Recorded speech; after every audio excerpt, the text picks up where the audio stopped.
Hello, everyone, and welcome to my overview of Lesson 5, so you can sort of review the things easily that we need to know the grammatical points of this lesson. I'm going to share a screen right now, and we'll get right into our material. Okay, I hope you can all see that. This lesson starts with the verb estar and temporary conditions. Now, we have seen some other uses from the verb estar. We'll take a look at this right now. We use the verb estar to express feelings, emotions, and other conditions like being ill, tired, busy, energized. These are usually fairly temporary things. That's a sort of a general rule. And here's some examples of what I'm talking about. Estoy muy contento porque tengo una A en español. I'm happy, right? I'm feeling happy today because I got this A. I'm not always going to be happy, right? I'm not saying that in this sentence. María está cansada porque está enferma hoy. She's ill, so she's feeling tired. These are temporary conditions. We hope that she's not permanently ill, right? She's certainly not always going to be tired, usually, right? Los profesores están muy ocupados porque hay muchos exámenes a calificar. They're busy now. They're not always going to be busy, kind of a temporary thing. And that just some illustrations of feelings, emotions, and certain other conditions. These conditions are usually something that's fairly temporary, something that can change, like being unhappy 1 minute, angry 1 minute, but then happy again later. Okay. All right. So there's the verb estar with temporary conditions and emotions. Let's move on down a little bit. We also use estar with a gerund, and a gerund is the ing form of a verb to express an ongoing action. That's called the present progressive. We use the verb estar with a gerund to express an action that is happening right now. It's known as the present progressive. We use it all the time in English.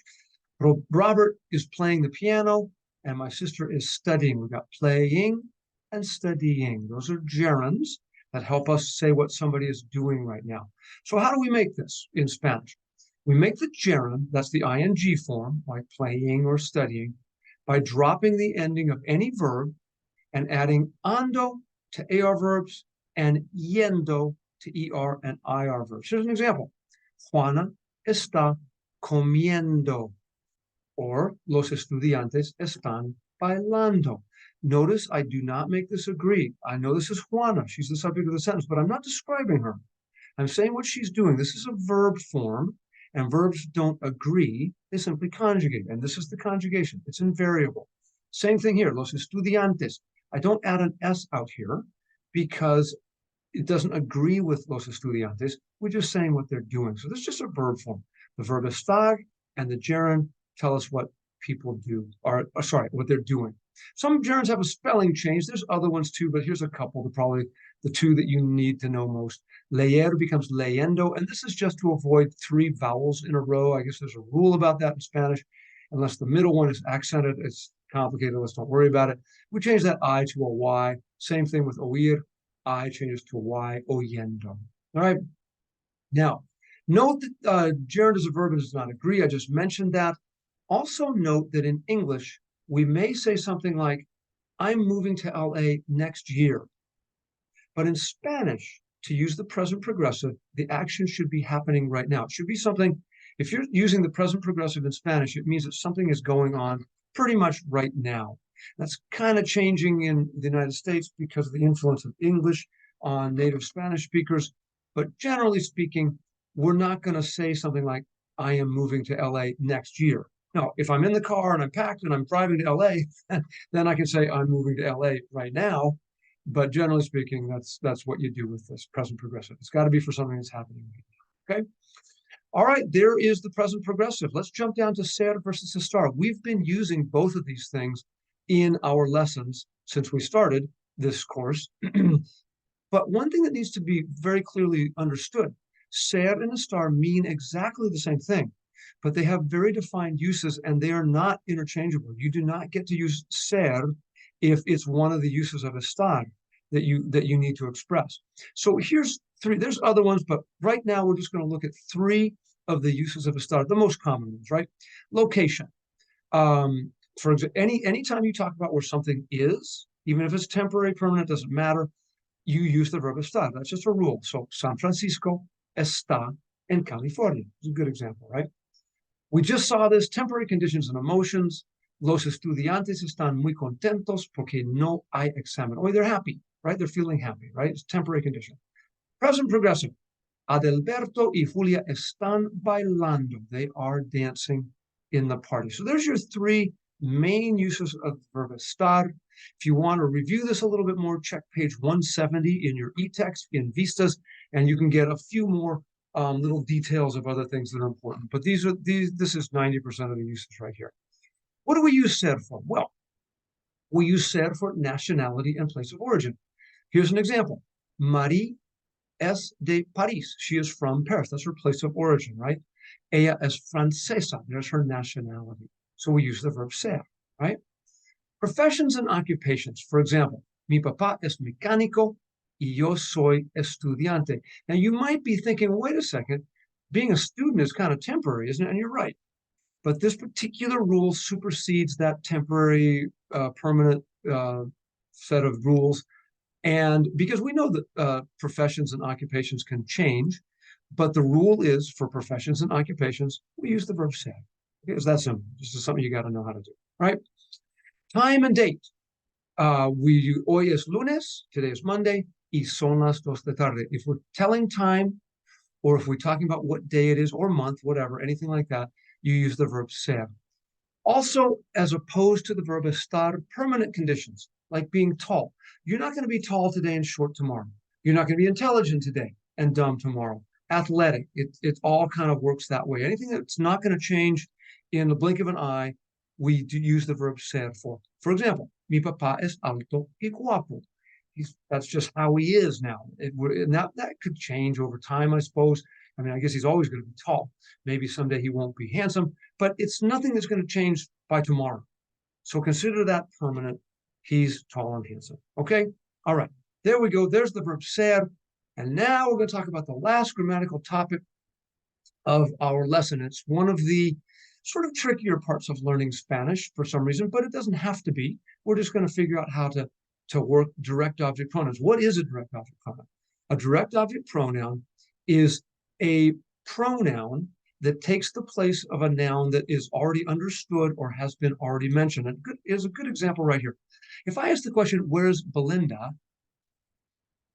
And the answer is, I don't see her.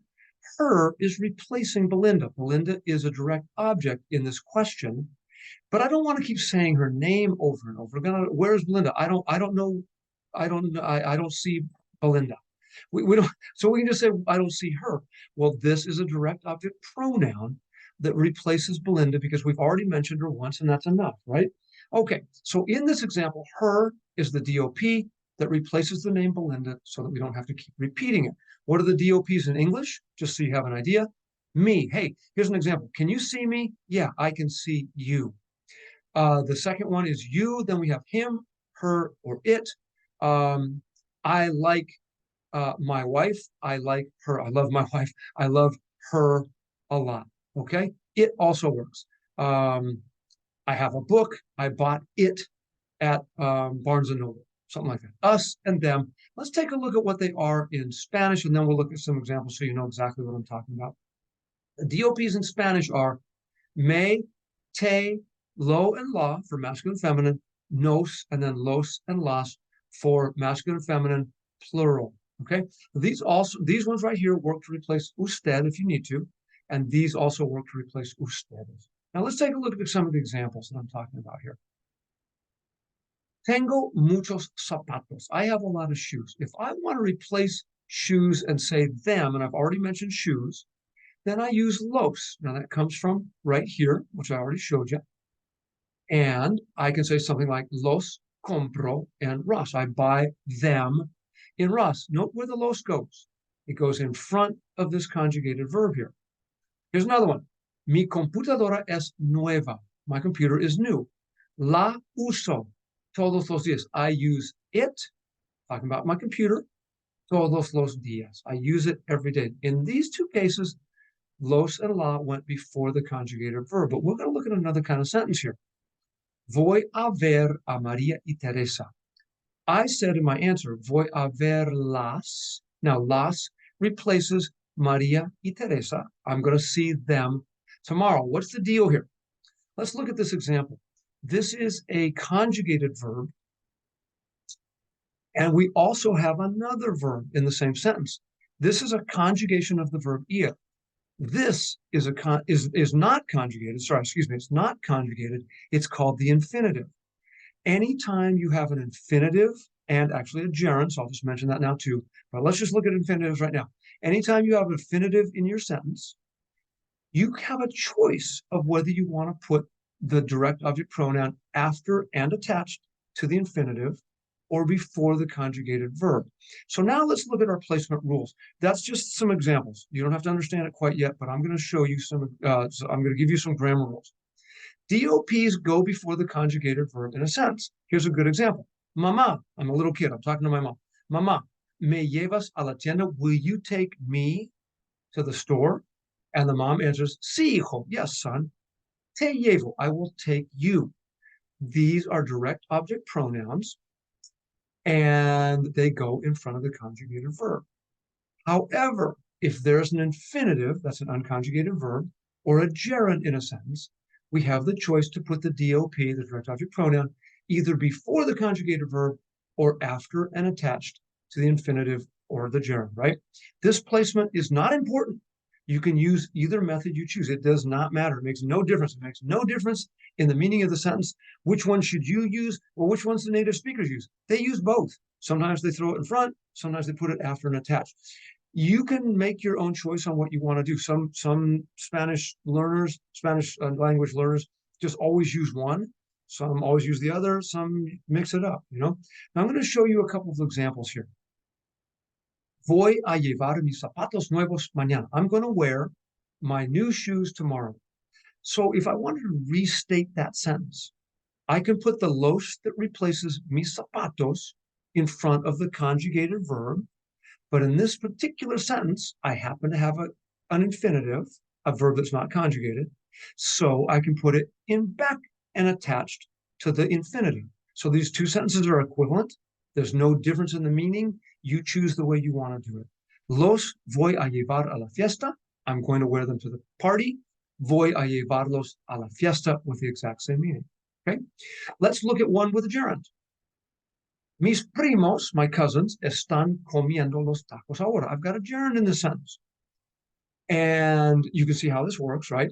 We just studied it. If I want to restate this, or if I was answering a question about it or whatever, I could say, los están comiendo ahora. It's understood, mis primos, that's understood. I don't have to put it in. You don't have to in Spanish.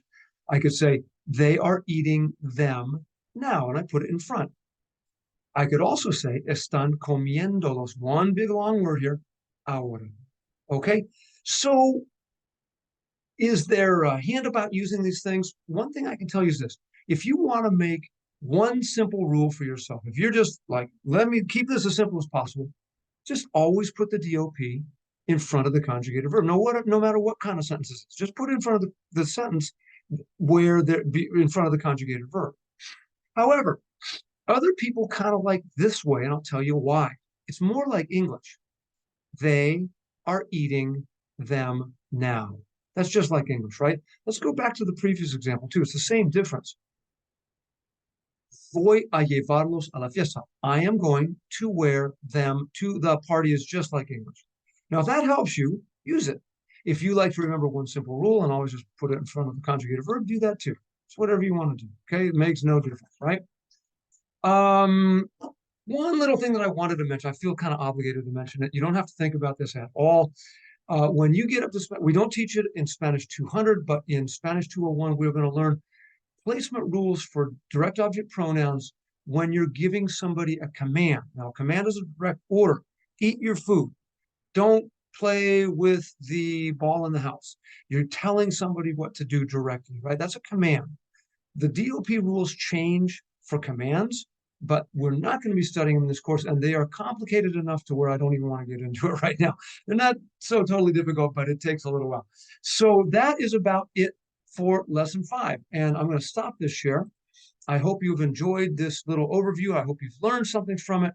And basically, we are all done with lesson 5. Let's move on to lesson 6. And I guess that's about all I've got for you. Hasta luego.